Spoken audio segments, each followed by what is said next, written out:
Hi, and welcome to my drawing session. I'd like to share my process and my thought process as to how I approach my drawings, and I hope that you find some valuable information and insights as I get into this. I am an art instructor and author, and I help once aspiring artists fall in love with drawing again and find a way to maintain the fire even in the midst of their lifestyle and routine. And so in this session, it's really just a practice session.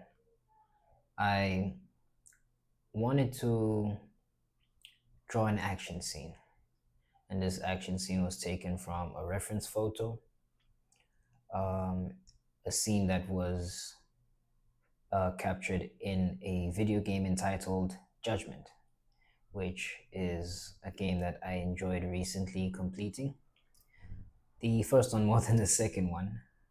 I have my reasons for that. I know that's not what this video is about, but I do feel the story was strong on the first one, and just in the way you were incentivized to explore the world was done better in the first time around than the second one.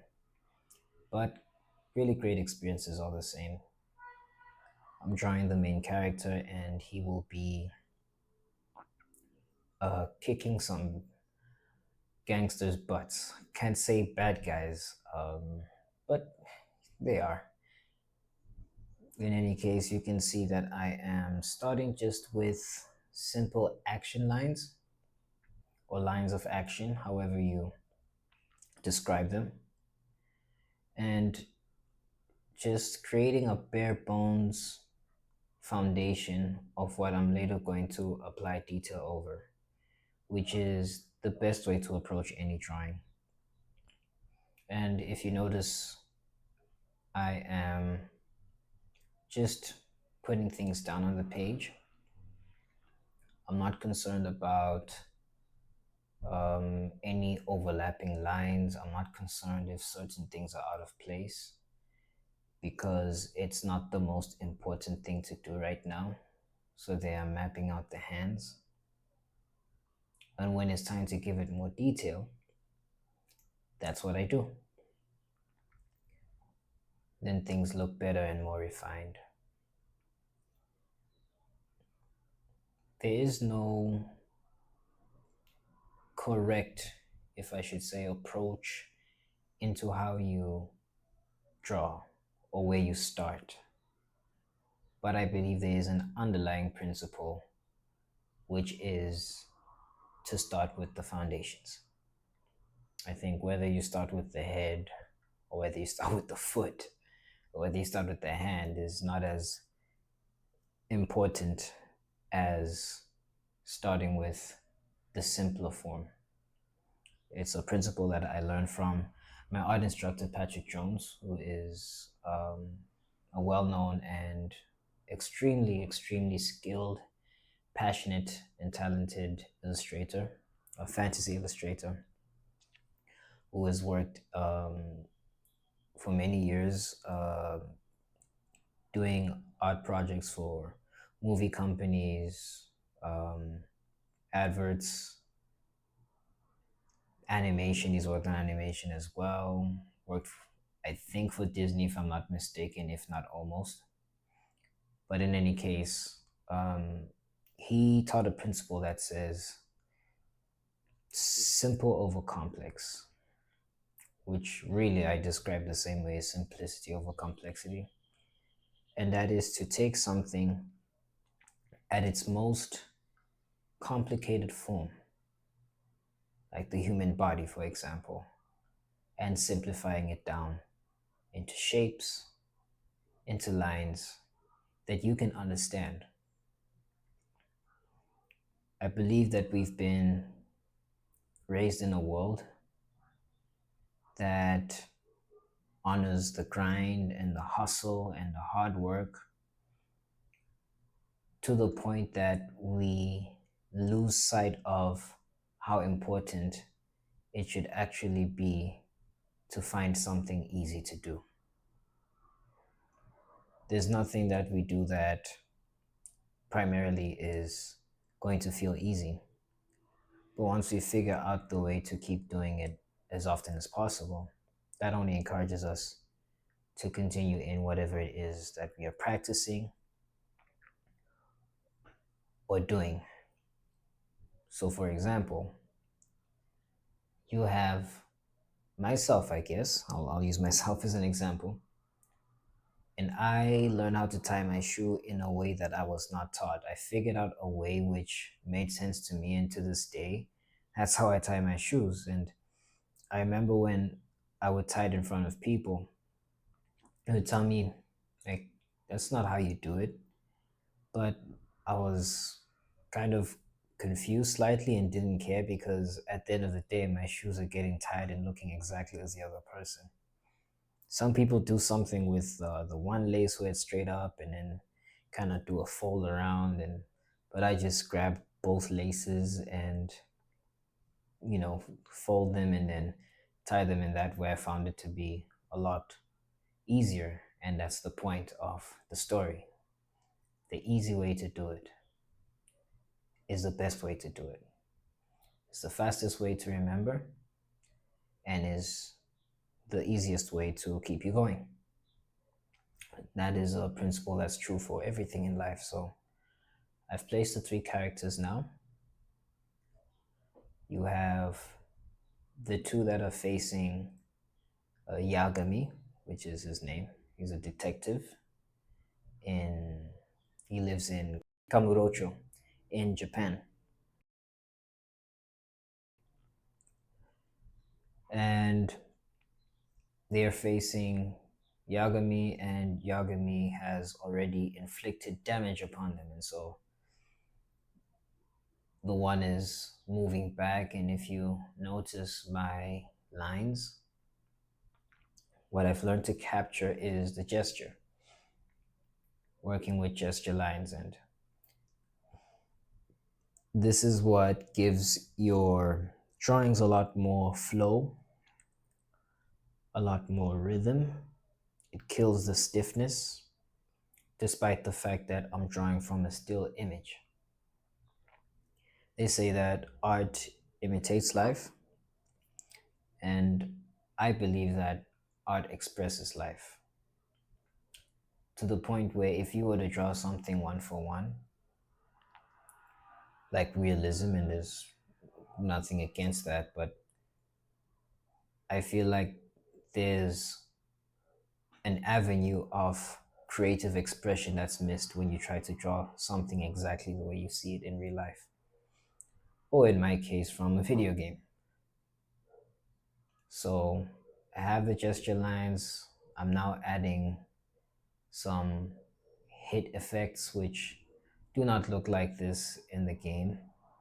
I did it just to simplify. And as I said earlier, it's a practice session, but it was really good for me to remember the feeling of drawing an action scene. I used to draw comics way back in my adolescent years, currently 28 at this time of recording. And I believe the last time I worked on a comic book, I may have been 15 or so. And it was Spider Man, still my favorite superhero, my own story and everything. And so, with the panels, you know, different scenes, and some of them included action scenes such as this, though not as bold, I'd say. I would take risks in certain areas. I also studied engineering, graphics, and design, and that gave me the platform to learn a little bit of perspective. So I would draw buildings, skyscrapers, not in detail, but just to create an environment for Spider Man to swing in. But I always loved drawing people, human beings. I've always been fascinated about the way they look, and especially people's drawings of them. I believe the human being is the most fascinating creation in existence, and all those other things just help to accentuate that truth. So this was a nice comeback to the comic book days, and I do look forward to working on comic books in the near future. For now, I just teach and help my students become masters of their craft without having to compromise so much in their lifestyle in order to make the art classes and the art curriculum work for them. I went from basic to basically intermediate in less than a year after not drawing for almost a decade. And there are many things I've learned along the way. One of those things being the simplification of the process, which helped so much. It seems like an amateur thing to do from the outside looking in, but it's the most professional thing to do, making it as easy as possible for yourself. I'm now starting to add more detail on Yagami. Got his hairstyle in, just a good looking structure of it. We'll add more detail later. And this was a drawing that I could have taken more time with, but because we don't have forever in a day to do things, I have responsibilities outside of drawing and teaching, then I have to maximize with the time that I have left. And I was able to do so here, and there's still so much you can gain, even from a 10-minute drawing. It happens so often that people will want to wait until they have the perfect amount of time to get started or to keep drawing, and that perfect time will never come. It doesn't exist. There is only the time that you have available to you as we speak. And you can use 10 minutes of drawing, you can use 5 minutes of drawing and still come up with a lot of great insights and just skills improving, because it's not about how long you can draw in a session. It's not about having 2 hours to draw in a day. It's more about consistency. If all you have is 5 minutes to draw every day, there's a lot you can get out of it. I had a conversation with John Renzella, who's a brilliant artist in his own right and a fellow student of Patrick Jones. And we were talking about this very same thing, the consistency. And he made a good example. He said, number one, the fact that I'm sure people in their 24 hours have at least 10 minutes to draw, which is true. The second thing was the fact that you could have 10 figures in 1 minute figure drawing sessions. So for each figure, you spend 1 minute to draw, and now you have 10 figures. You've done figure drawing. And so, how you break down the time helps a lot in the results that you can get over time. It's about practice, it's about showing up. And the easier you can make showing up for yourself, the better. Had an amazing conversation, which you'll find on his YouTube channel. It was initially on his Twitch, but all the same, some good stuff that you can get from there.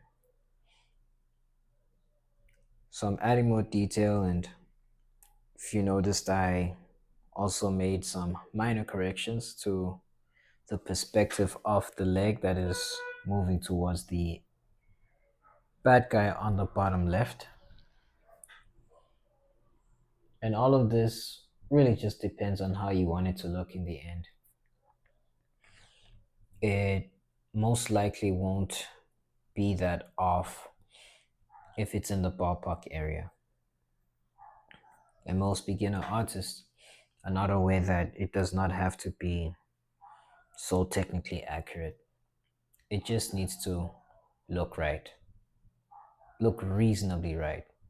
Right now, if you could go into any of your comic books, if you have any, and look at some of the anatomy or how certain body parts are drawn, there are a few shots that seem a bit odd, where if you're using eight heads as a reference, this scene, one character is looking eight heads and another maybe nine, or the torso is supposed to be two heads long, and you find at least the top half of the torso, and you find that it instead is looking like one and a half.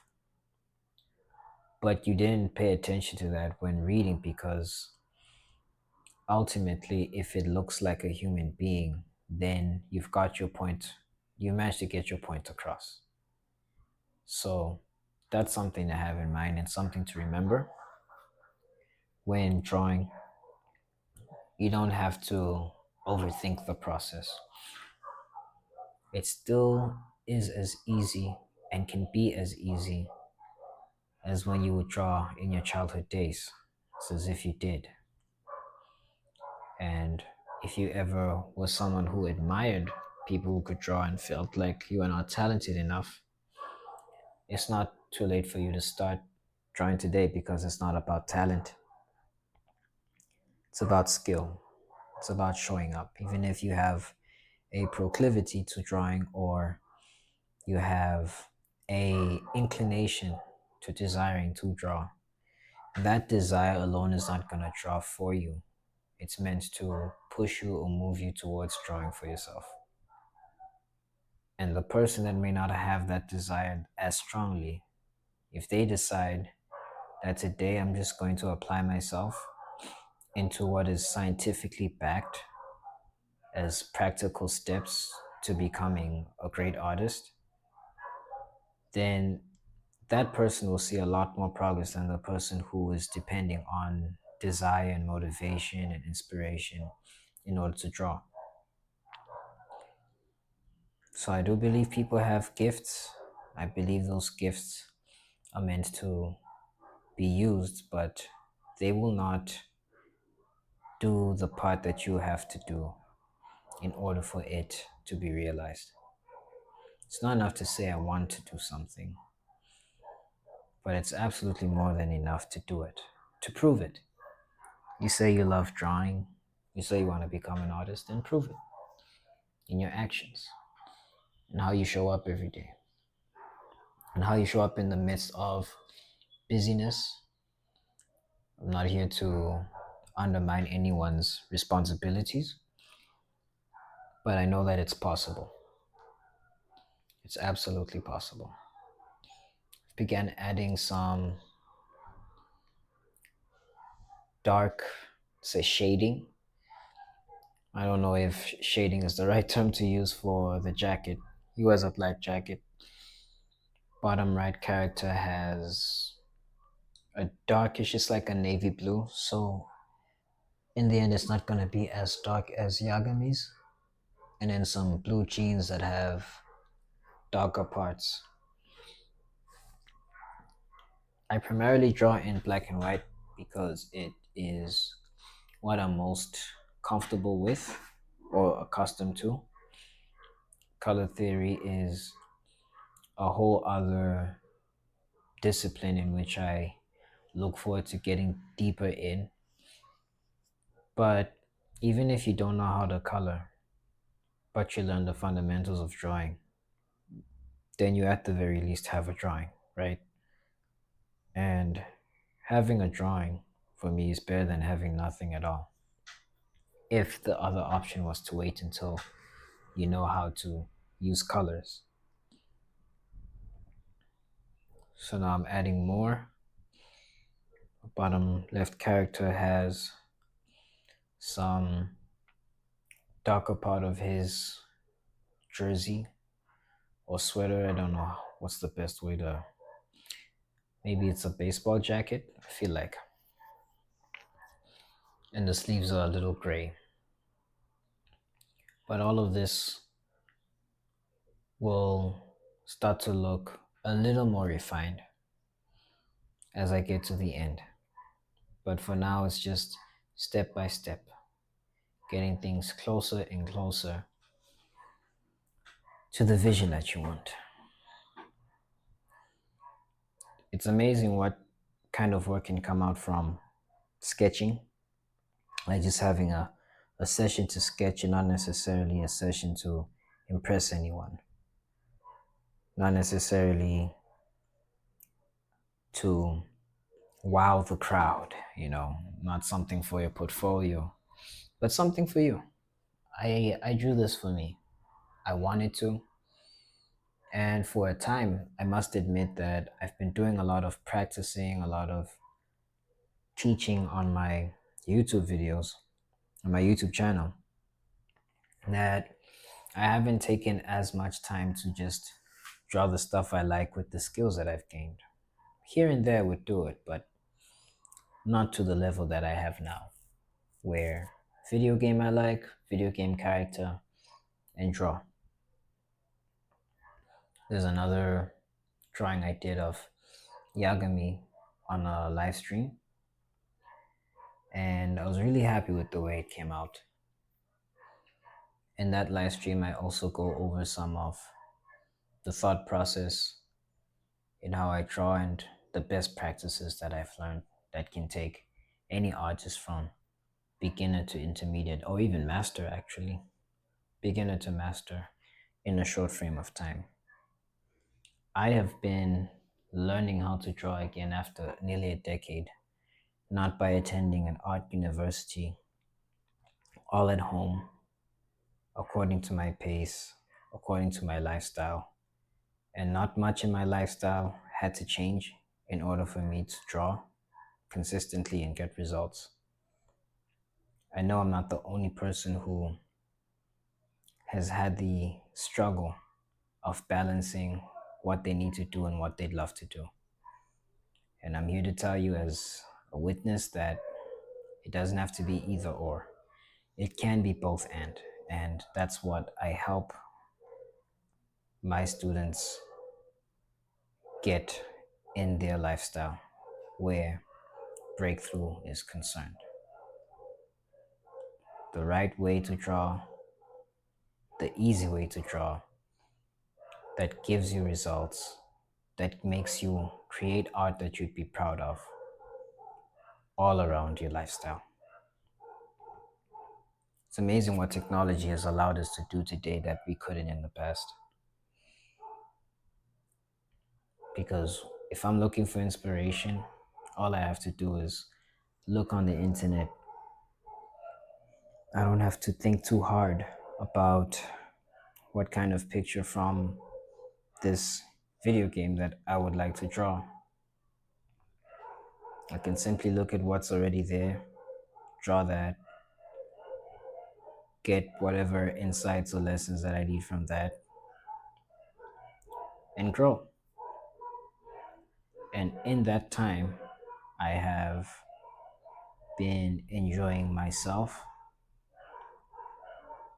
in pushing myself, in reawakening certain areas of my creativity, because all of this feeds into what Patrick Jones calls your art engine. So it's really it's really important to just show up and to keep drawing. I'm now adding more detail. I added more on the left hand, and now on the right where I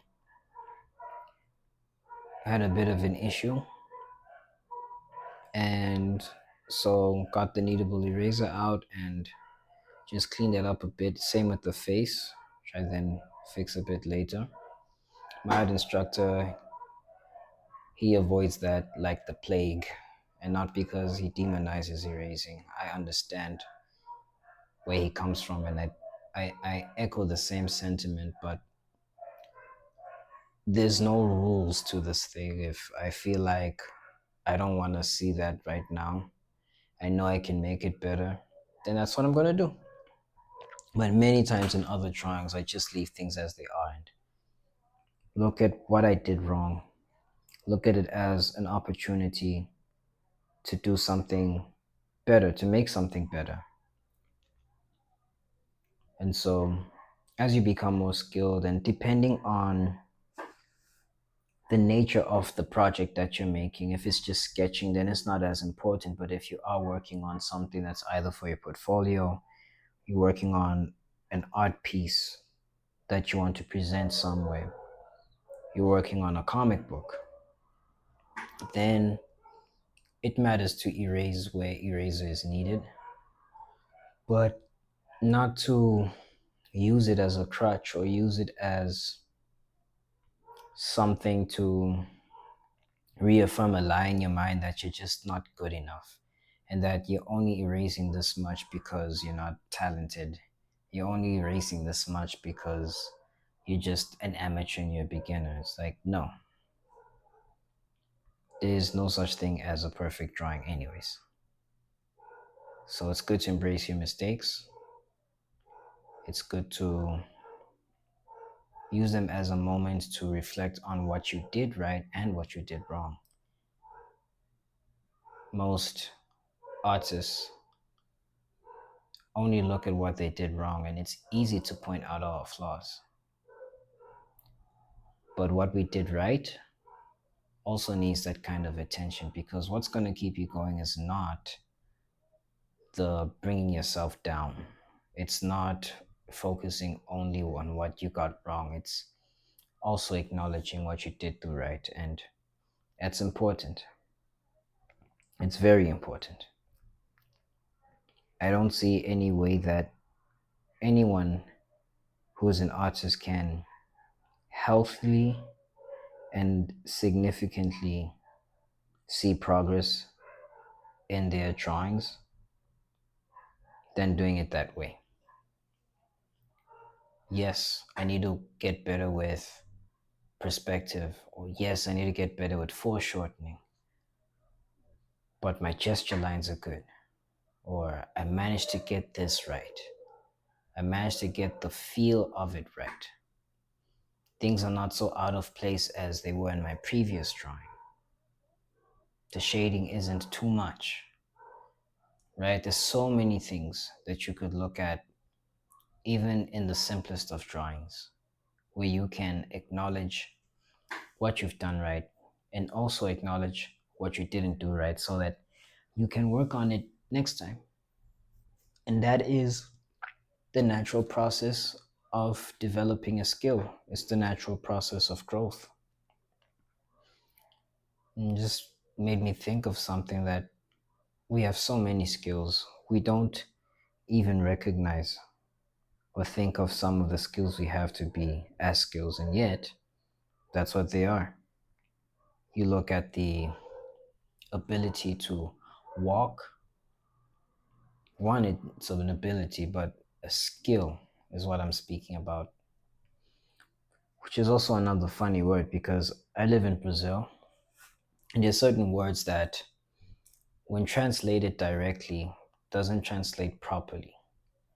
But the more I think about it, because there's a Portuguese translation of the word skill is habilidade, which is HabilA,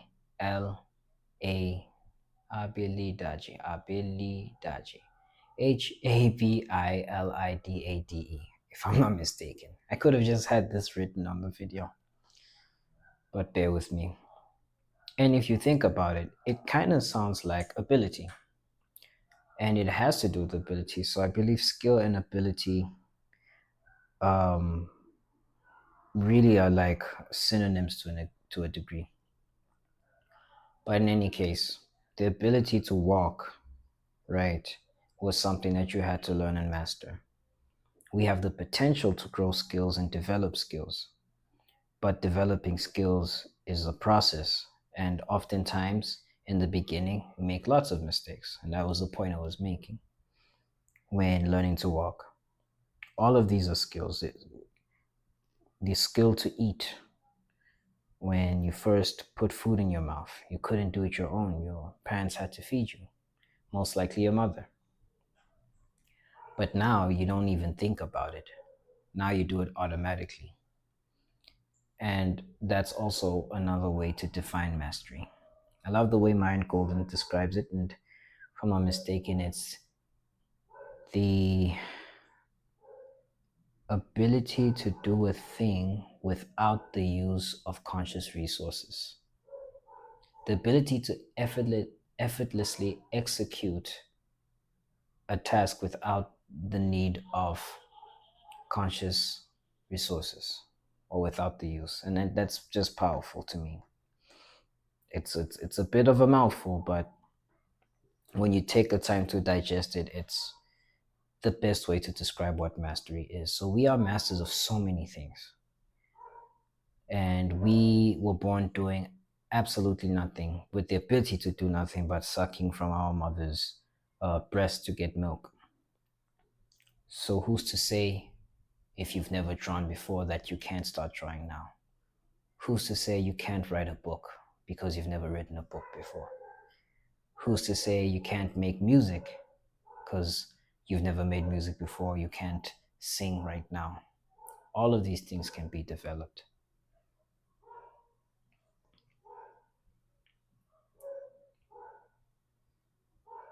As you see in the drawing, I am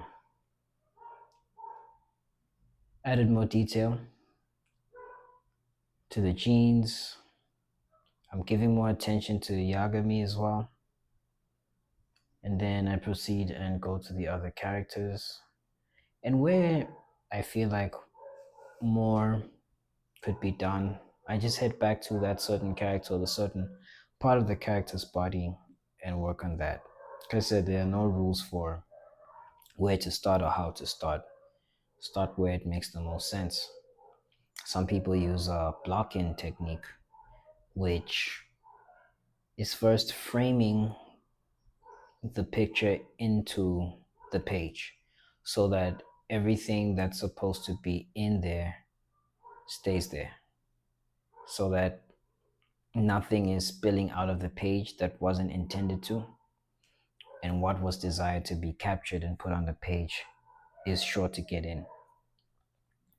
I have this issue with heads where I draw them slightly bigger than I lay them out in the beginning. It's nothing that's crazily noticeable, and in the end the picture comes out looking good. So it's not the end of the world. I notice it, I see it, but it's just one of those common things that we can tend to do in the process of making something.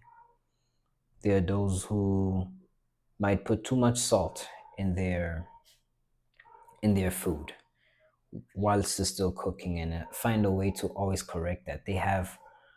They've already made and developed a method to account for their flaws or their mistakes. And so with drawing, just like anything, on most things, I'd say, there's always the opportunity to correct. Nothing is set in stone to say, this is how you started it and this is how you have to end it. No, you have the ability to move things around. It's one of the reasons why I like using charcoal, and the way you can easily just move things around with your finger. I know darker pencils, sorry, I think heavier leads, no, softer leads do that as well. Your 6B, 8B, 10B pencils, when you draw and you move stuff around with your finger, it's able to create some level of shading, but it also allows you to move things around. I wouldn't say the same way as charcoal. I find charcoal, I believe, is more effective and good in that, but all the same, there are ways to bending this drawing to your will, and that the first step or the groundwork is not going to be the end all be all to how your drawing ultimately looks. And that's great news for us.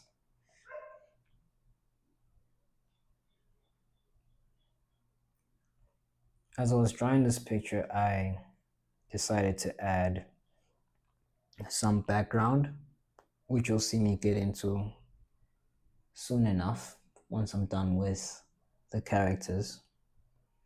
And then I ghosted it back because I felt like it was taking attention from the characters who are right here before us, as well as the fact that I didn't really have to commit to something that I'm not so good at.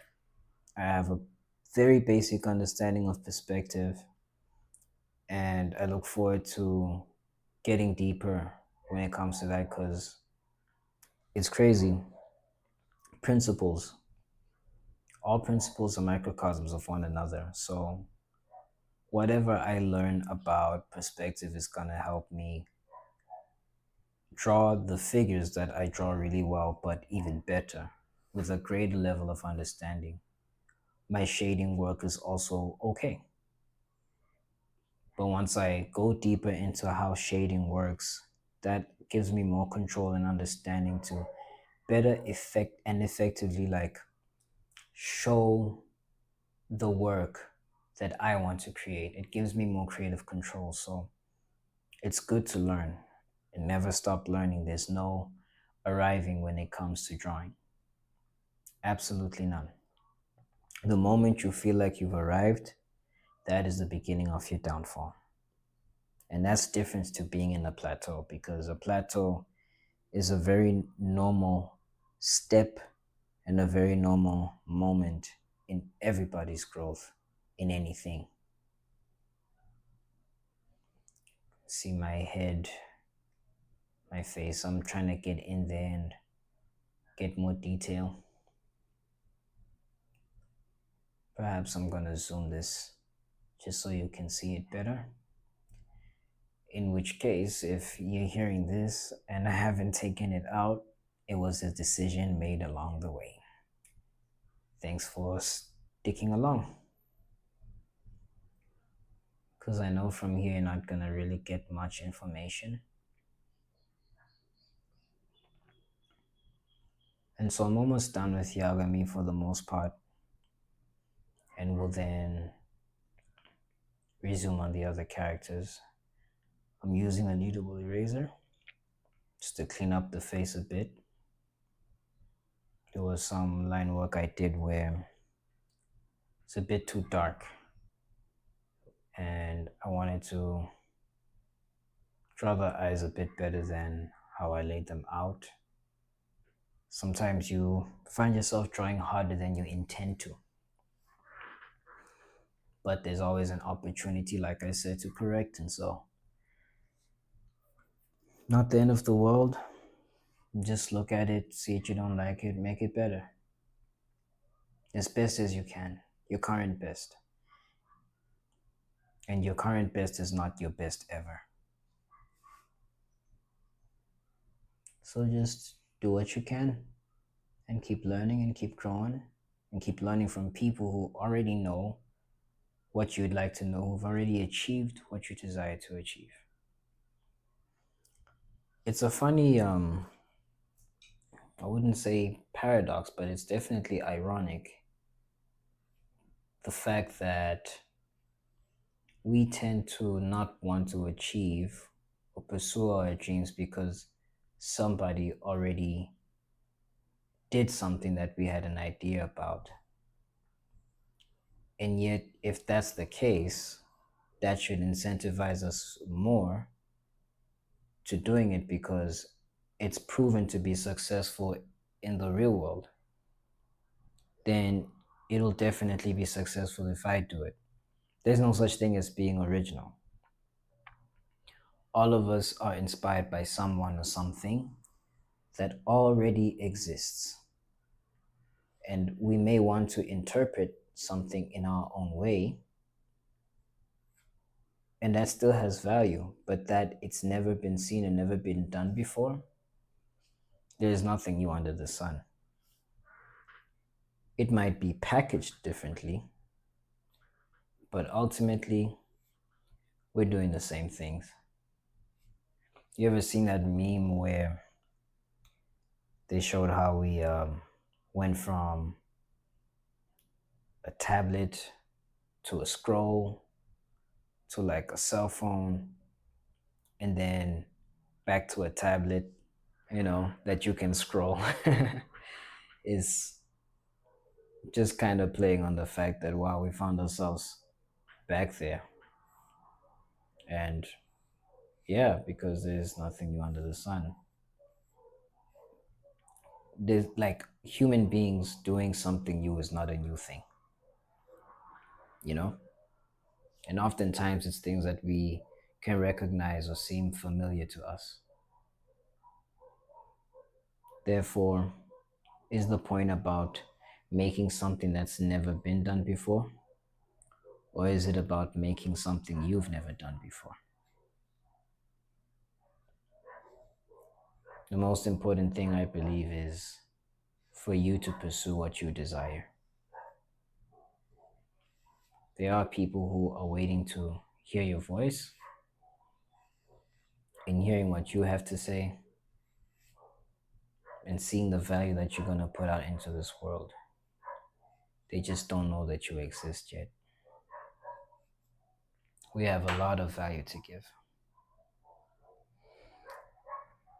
but we underestimate what we're capable of doing because we focus on everything we can't do instead of being motivated by everything we can do.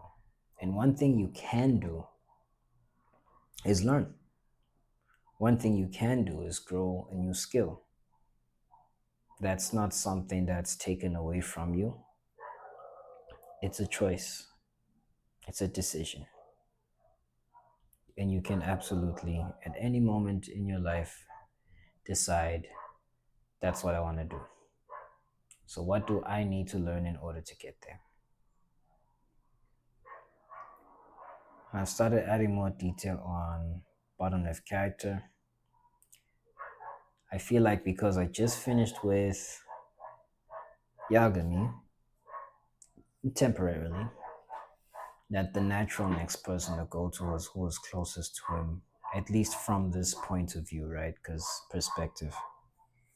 It could be that he's further away than the bottom right,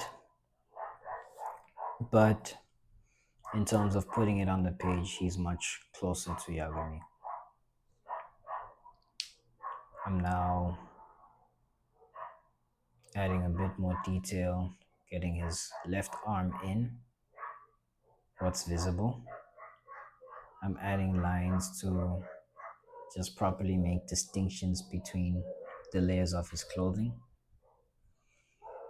I did very basic work when learning to draw like fabrics and clothes. And I know once I get deeper into that, that'll only help me articulate what's in my mind even better. And I'm excited for that. I'm not ashamed in not knowing everything. I feel like if I knew everything, there wouldn't be a reason to be alive. I believe life is about learning.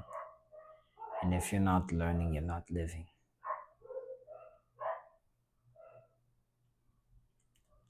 Guess there's also the caveat of what you're learning, right? Because you could be learning all the ways not to live, and that will lead you to death, anyways.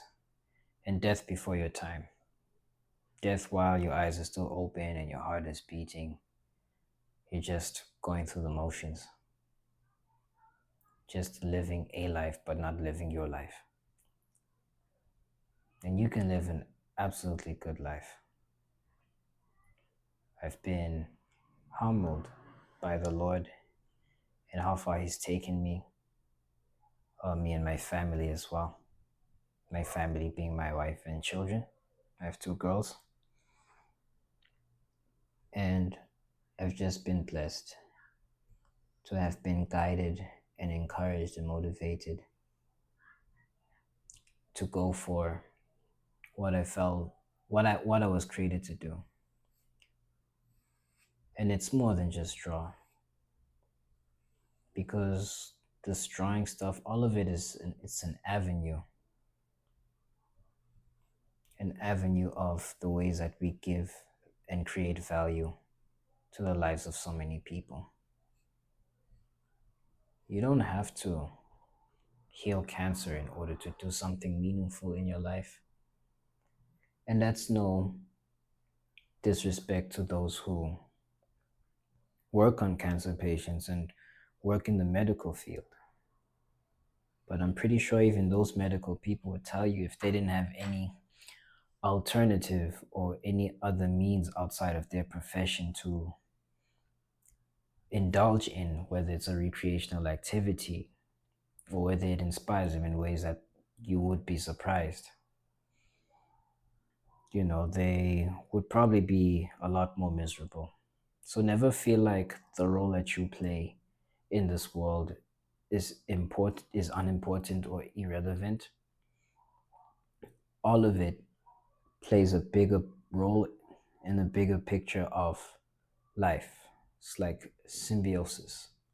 Everything being connected, everything helping the other in terms of meaning, in terms of function, in terms of purpose.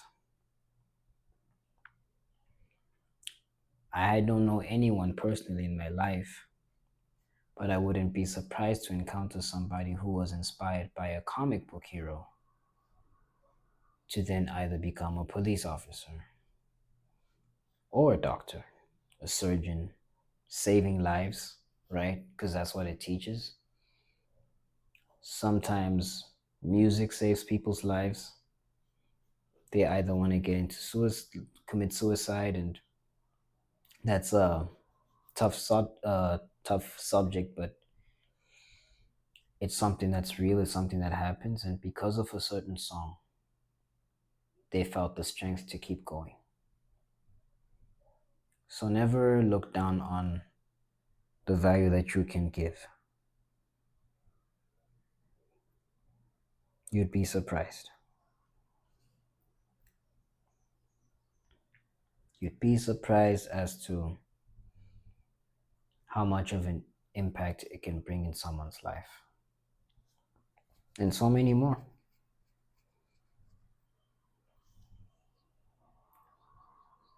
Now I'm adding a bit more depth, a bit more darker values onto the baseball jacket, right? We're gonna agree that's what it is for now, and if it's not, please correct me in the comments. Just so that we get a bit more depth, detail, and so that the picture does not appear flat. And playing around with values is one effective way to make the picture have dimension outside of perspective, which I think is an obvious one. The thing is when things are in perspective, but are not at angles that clearly demonstrate depth, just adding darker values to what you're drawing makes such a huge difference.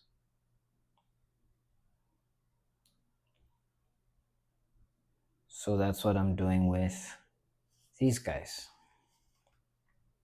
I'm adding shading, I'm using my charcoal sticks and my charcoal pencil to help darken where it needs to be darkened. Some areas more than others. So depending on the tool that I use, I get a different effect, which ultimately leads to what I desire to have in the end.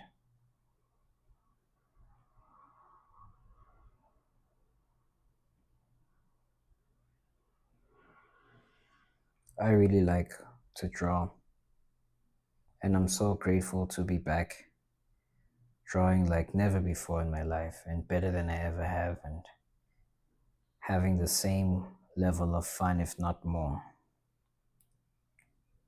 than when I was a child. This is not something for kids. This is not something you do now and you get over.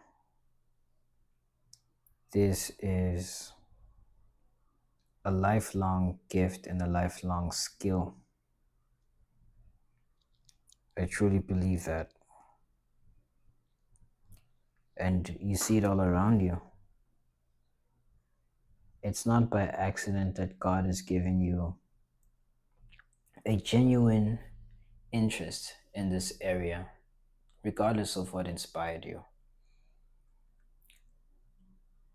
all for it to not be used, all for you to feel like you've come to a point in your life where you don't need to do it anymore, not because you can't, but you feel like you don't need to. And I would say, don't trust your feelings, sir. Glenn Vilpil is an inspiration.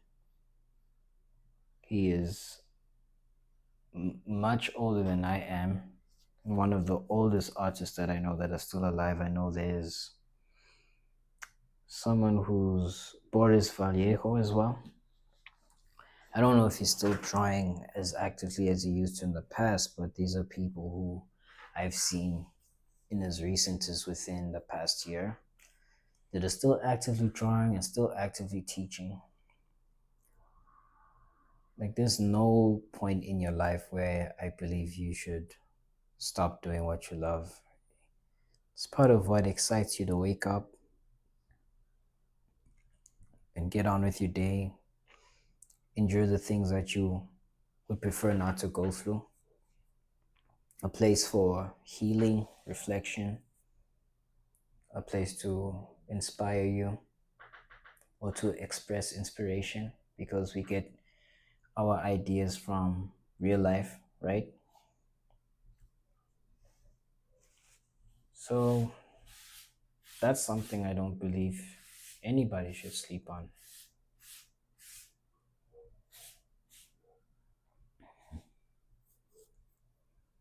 And I believe it's part of the reason why a lot of people feel unfulfilled in their lives.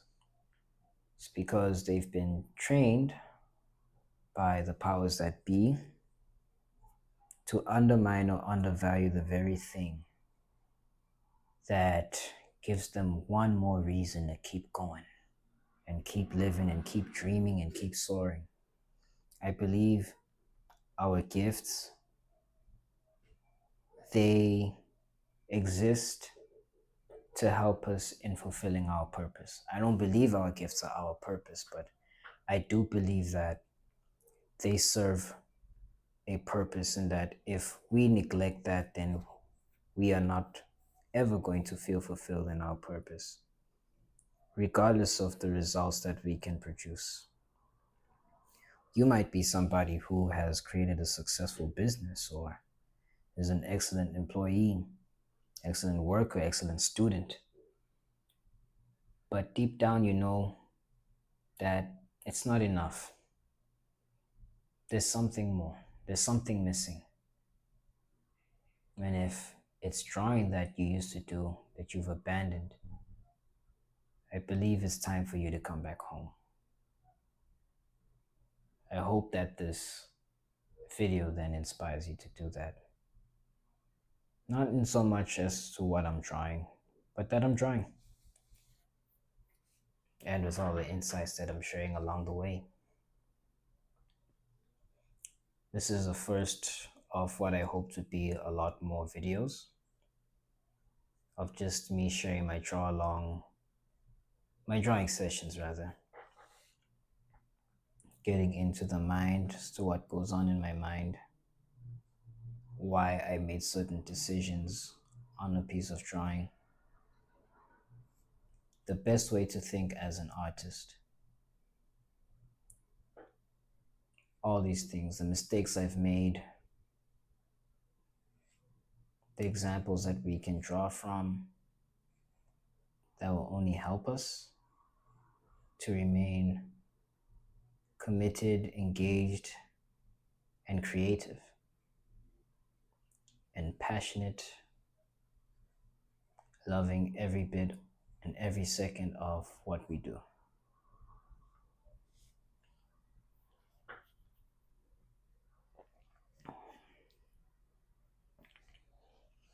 So I'm finishing up with the characters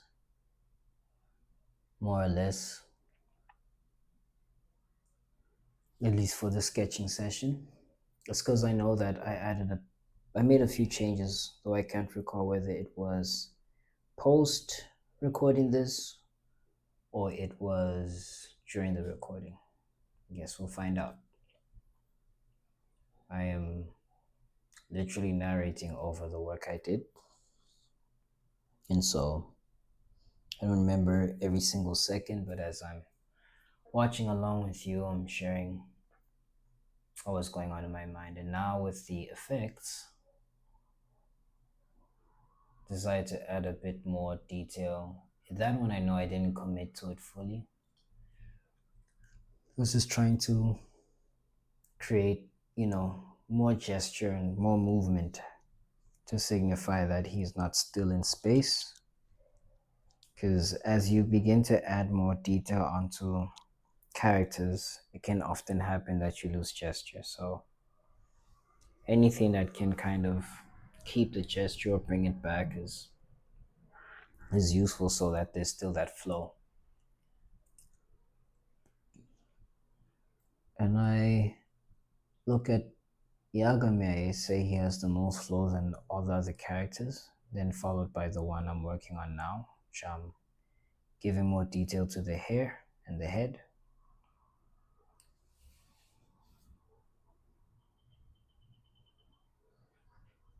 The original drawing had blood like spreading out, but I decided not to go that route because, again, if I'm gonna do something, it's not about being completely comfortable, but at least, it all depends on the intention, let me say.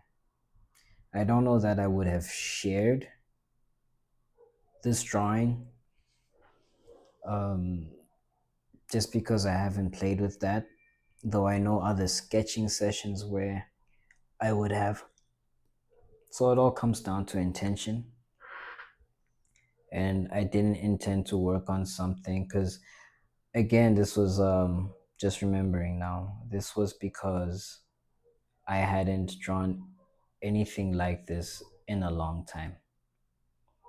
So even just working on an action scene after it's been so long was already the challenge. And I didn't want to add more than what I was already challenging myself to do. So you can get a read on how you feel when tackling something, just in whether it will overwhelm. You can get a feel of these things. You obviously don't ever want to not challenge yourself, but you also don't want to set unrealistic expectations. So you learn by trial and error, and you only get better from there.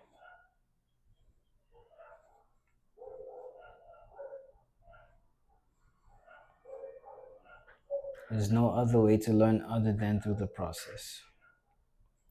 But there are definitely things you can avoid. Like, you don't have to go through burnout to know how not to get into it to begin with. It's like saying the only way to know that cocaine is bad for you is by having cocaine. It's like, really? I've never had cocaine in my life, but seen what it does to people. I know that's not good for me. And so, in a very similar way, you can see the habits or learn what people do that causes them to enter into burnout and avoid that.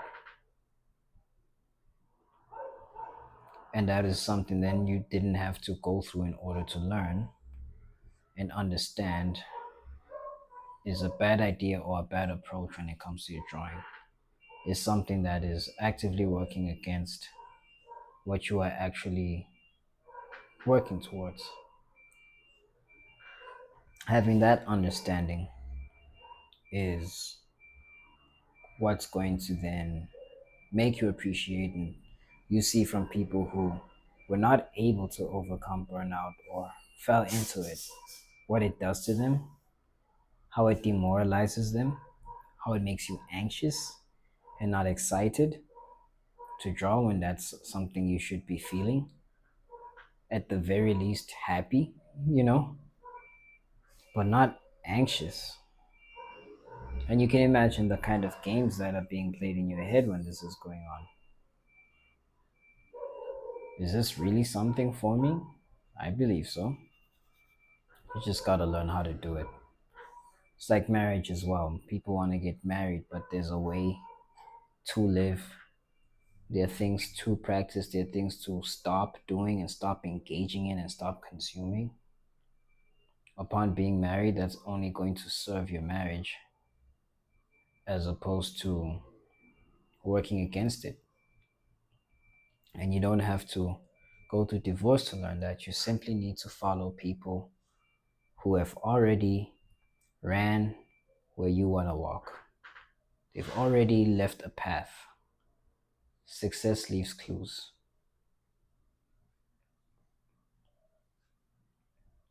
I personally don't like to listen to much philosophy.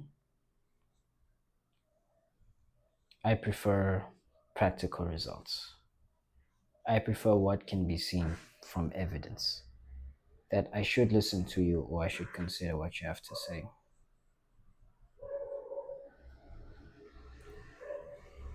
And I don't know everything, so perhaps there are things in here that I'm saying which you might disagree with. Be curious to hear your thoughts. What's your approach? And see how it can expand what I already know. And that's the best way to grow. I'm not going to claim to know everything. I'm only going to claim to know what works for me that can be reproduced and share with you how I get there in the hopes that you do the same. If you apply the principles that I apply, there's no doubt in my mind that you will achieve success. I just want to play my part. So now I'm adding some buildings in the background and gonna dust them off. Because as I mentioned, when it comes to perspective, I'm okay. You know, do the basic of the basic and that's it. But just for the drawing to have some kind of atmosphere or layer, if I could say, something in the background, I wanted to add it. Again, challenging myself, but not going overboard. Just kind of maintaining it, just kind of seeing where, okay, if I go this way, then things will look completely off. And I was beginning to notice that as well. That because buildings are not necessarily straight, not really using a ruler, not that you have to, but you know, there's a lack of, I'm not sure if cohesion is the right word, but things look more off because lines are not straight and building lines against building lines are not so straight. And so it then just makes, you know, it makes things look weird. And I don't want to give attention to the background so much. I don't know if I should have just left it as is. Like, I mean, even this is fine in hindsight, but I didn't want to leave it like that. And that's how you learn. Maybe I should have just kept giving it more detail. Maybe I should have just left what I had put out, but then the flatness starts to come about again, and it's a thing of messing with the values there so that the right kind of depth is created. I once made a mistake with my earlier drawings whereby, and this is from last year, coming back into drawing, I had drawn the background. There was a dog in the front and I'd outlined him properly. However, the background I also outlined harder than I should have. And what it did was it created a focus on what was going on in the back as opposed to the focus in the front. And so, like, I learned from a mistake the best way to deal with that and to have the front be the focus if that's what I want as a focus is just how hard of a line you put onto the subject and how light of it should be if in the background. So because the tool I was using was not so light and perhaps it was me just, not using it lightly enough. Maybe my hand was starting to get heavy. I'm really not sure. But I know those were one of the influences aside from just like the basic simpleness that I know with perspective. I know that's what then led me to not even wanna, stay with this as you can currently see it. And so started to just ghost it off with some tissue and you can kind of see that there is a background at the back, but it's not grabbing your attention. The only thing is it then kind of looks incomplete, but all comes down to intention. All depends on what you want to do at the end of the day. So if you want to make a complete drawing, then you have to complete it. But this was just a sketch session focused on the action scene. So whatever had action, it was actually another character near the bottom right. He was coming out of that kind of hallway, if you can see it, where the bottom right guy's head is. Someone coming out of a place. But there was no space for that, and neither was it my focus. My focus was just these three characters, the ones that give you more, that take more of your attention. Now coming to a close and using my kneadable eraser to create lighting, some light shining on his outfit. So removing certain areas just to give off that look and that feel a bit on his face. Same with Yagami, same with the bottom left character. These are not characters that have names, by the way, which is why you don't hear me naming them.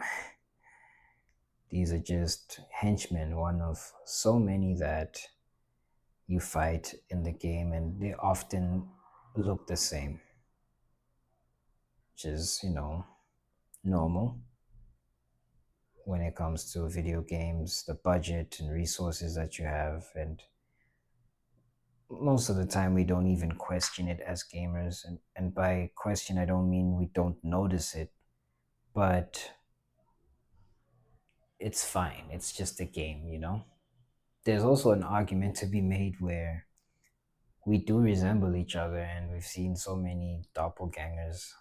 How many people have looked like other people in your life, right? So to see characters who look similar to another isn't out of reality,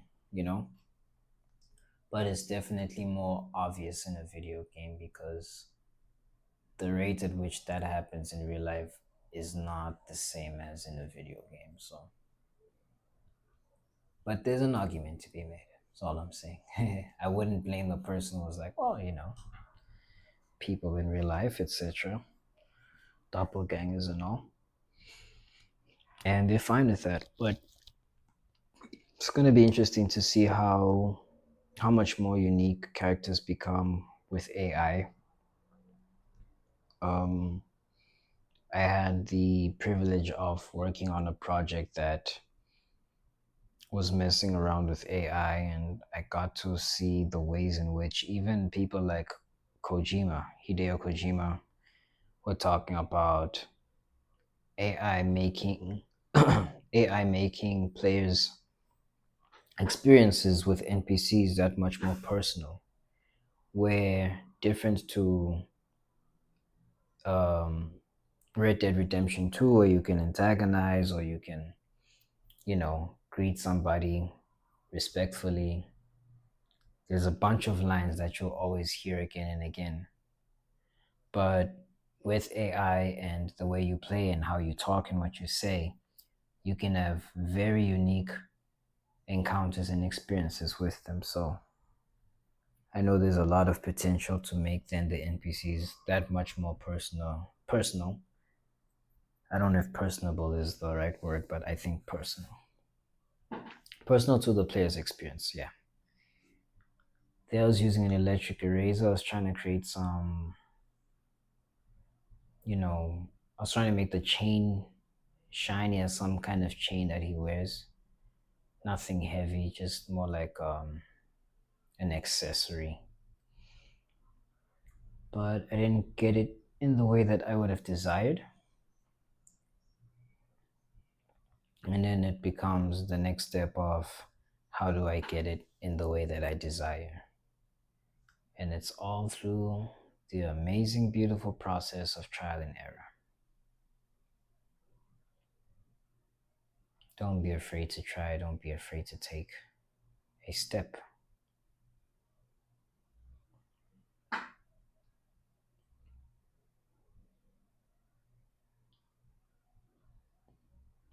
So now I'm finishing up adding lighting where I'm seeing some lighting is needed. If I had more time in that day, I may have played a bit with the white pastel that I have. Not pastel, may not be pastel that I'm using, but I think it's definitely a crayon that's white, which also helps with making really light places, and it's cool. There's like a shine similar to what you'd see in real life.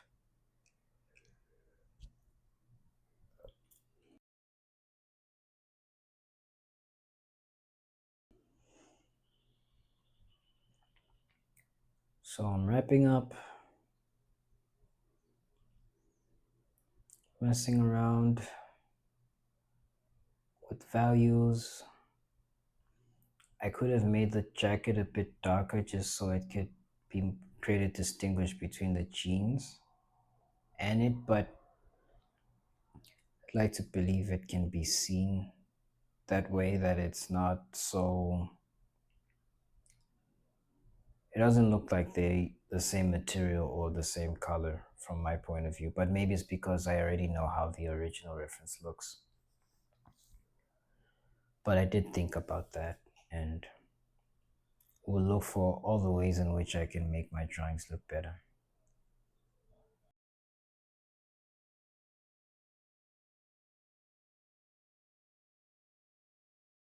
This is one of so many more to come, and I hope you'll be drawing along with me along the way. Oh, almost toward that.